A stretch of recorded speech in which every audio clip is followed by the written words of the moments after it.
It's easy. Probably him, because he almost slept through practice on Sunday morning. So it's gotta be him. But what do you think? There's not much I can say about it. Yeah, I guess it's me then. That must be Cehlarik. Yeah, He's there like really early. really early. Yeah. Really.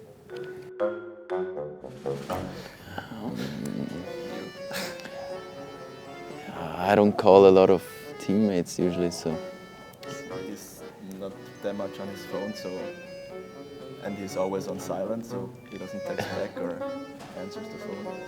Probably him, yeah. Must be Peter because he got a lot of shoes. Kofi. No, No? I would say Peter.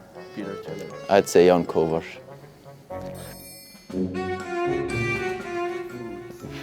Tough one. Probably Kovar because he doesn't eat meat. He's vegetarian, yeah.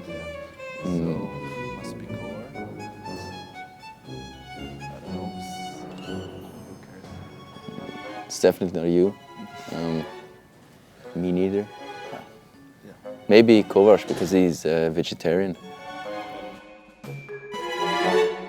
Easy. Yeah, that's easy one. Carl Klingberg. He's like making a story of like everything, almost. You know where he is basically every time.